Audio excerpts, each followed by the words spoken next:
Hello ladies and gentlemen, Aski here for NerfTV with a hero overview for Strife. Today let's look at Caprice. Caprice isn't what she seems. To look at her, she seems like a physical damage carry who should utilise attack speed to deal the major damage. However, what she really is a magic caster who combines her skills into deadly combos, allowing her to burst out even tanks, as well as stay very mobile thanks to her ultimate. Let's start out by looking at her skills and how to build them out. There are a few schools of thought on this and I'll discuss it as we go through. So start out at level 1 with Fire Lager. This gives you a ranged AoE attack that is great for farming creeps and harassing the enemy at the same time. Very useful as Caprice is predominantly a solo laner. This skill first casts a barrel out in front of her dealing magic damage, and then 0.9 of a second later it catches on fire dealing 50% of the initial damage. It's important to note that this skill hits twice, but we'll come to that more in a moment. Next at level 2, pick up Anchors Away. This is a ranged AoE stun and damage ability that can be used to lock a player in place for a kill if the chance arises. Into the late game it can be very useful in team fights to stun multiple targets at once. Then at level 3, put your first point into Volatility and add 2 more points at levels 4 and 5. This skill is very underrated and we're actually going to be maxing it out first. It's important to get a point in the other two skills first before this however, as it adds to the potential of Volatility when you do get it. It works by making every third source of damage you inflict on the target deal extra magical damage. Now this is why it's important to note that Fire Lager hits twice, as this makes it an added source of damage. Comboing your skills with auto attacks in between allows Caprice to deal huge damage very quickly. Then at level 6 you're going to pick up your ultimate Quick Draw. This is where Caprice gets her mobility. Quick Draw causes her to jump to a location and deal magic damage to the nearest enemy, and it will prioritise heroes. This is great for chasing down heroes or fleeing, but more importantly it can be used to position yourself to get the maximum damage out of your other two skill shots in a team fight. On top of that you can also use it to jump through walls with it, useful for ganking at the bosses, and it comes with 2 charges, meaning it can be used twice in quick succession if you need to. For level 7 we'll be maxing out Volatility, and then you'll either be maxing out Anchor or the Fire Lager. This really comes down to your personal choice. You could even alternate points in each if you wanted to. Upping the Anchor adds to its damage and stun duration, and for a single hit it's more damaging than the first part of the Fire Lager. However, the Lager can hit more players at once and it does deal the extra 50% damage the following turn, so it could be higher.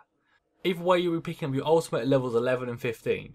Caprice can combo her skills very effectively to get a damage bonus from Volatility and put her ultimate in whenever is needed to close the gap or deal extra damage. This amount of burst and ability to position herself makes her great at taking down specific targets in teamfights and winning 1v1 encounters. As for a pet, I like either Tortoise or Bounder. Tortoise is useful for the laning phase for the health regen and added survivability, but Bounder can be useful for chasing or fleeing from a fight. So onto the items. Previously I always liked to start out with a healing rod, however this has had its cost increased in a recent patch, making it no longer possible. You could get its 2 components, a power and a vitality shard to begin with and then make the rod next, or alternatively you get 2 power shards for a faster crystalline shiv. This will give you lower survivability in lane, but you'll be able to get some great early game damage and rush that shiv very early. Then for your first core item, take power boots 90% of the time. These scale very well on Caprice into the mid and late game, giving her a great power boost. Sometimes however spring boots can be a nice choice, as this gives her even more mobility, or the rune boots for the added cooldown reduction, something we specialise quite heavily in, and it will also give health and mana recovery. Next up is the crystalline shiv. This will give you some mana regeneration which you'll need to keep casting your skills regularly, as well as some extra power. Now if you're able to craft this item, make it with 3 power shards, as it will still give you mana regeneration and this way you're going to get extra damage out of it as well. The shiv works by giving you a damage bonus and mana regeneration bonus when you're at high HP. Next up, I used to like to get the Dragon Shield, however this was removed from the game recently and there isn't really a good alternative for Caprice. However, with the changes to the healing rod, if you didn't get that earlier, you will need something defensive here. A Shadow Veil can be really useful and add some utility, or a standard defensive item if the enemy is weighted towards a particular type of damage. You could even customise the components of a middle of the range defensive item with crafting to add more damage to it. Next on the list is the Rune Scepter. This item also helps out on mana and power, but will give you a 15% cooldown reduction, making it so you can cast your skills more often. And then into the late game there are 2 items I like. The first is the Mystic Dagger, as this works really nicely with your need to auto attack between skills, and the second is the Wizard's Hourglass, which will boost your HP and mana regeneration while also giving you a bucket load of power and a further 25% cooldown reduction. If gold is no problem and they still have generators to take down at this point, always go for the hourglass as you'll get the gold for it from the generators no problem, but if the game is coming to a close and you need a quick damage boost for the final team fight, get the dagger. Now let's go over some tips and tactics on how to play at each stage of the game. During the early game you want a solo lane if you can. This will give you a big gold income and experience, and also Caprice is very effective at last hitting and harassing while farming, so she can dominate her lane very well.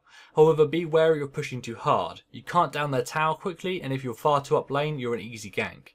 Focus on farming gold to get the boots early, and then look at maybe getting a kill if the enemy is on low HP. In this case you want to open up with an auto attack before casting Fire Lager. This will cause the second hit of the Lager to deal extra bonus damage from your passive. Land another auto attack and stun with the anchor. Land 2 more auto attacks, hopefully finishing them off as the last hit will proc with your passive again. After level 6 however your combo would change. Open up with your ultimate to close the gap and then deal damage, and then cast Fire Lager for 2 more hits proccing the passive. Then land an auto attack or 2, but make sure you stun before they get out of range. Auto attack again, hopefully getting a kill, but you can always close the gap again with your ultimate to finish them off if you need to. If you took Bounder as a pet, you'll also be able to slightly tower dive with your last use of your ultimate and then use Bounder to jump out before you die.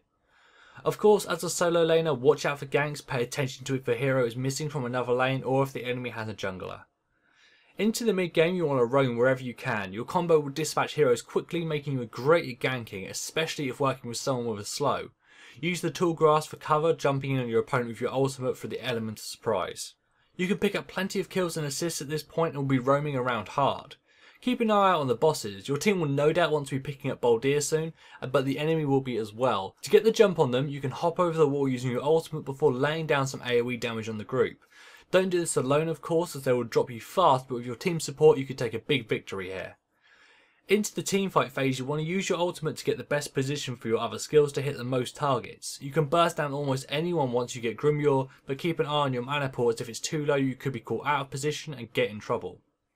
Take advantage of any 1v1s you can. The only heroes who are really a threat to you are ones like Minerva, and even she's fine if you can manage to stun her before she gets her attacks on you. Always remember your damage on towers and generators won't be great, but you can kill players in groups with ease, so make sure that's your focus. Your burst rotation mixes together really well for both team fights and smaller skirmishes. Just keep in mind you don't have that much defense and health, so you'll need to burst them down before they can get to you.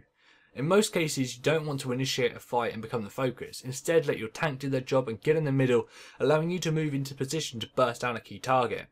So that's our guide to Caprice and a basic build. Stay tuned for more Strife guides and videos, but for now I've been ASCII here for Nerf TV. Thank you for watching.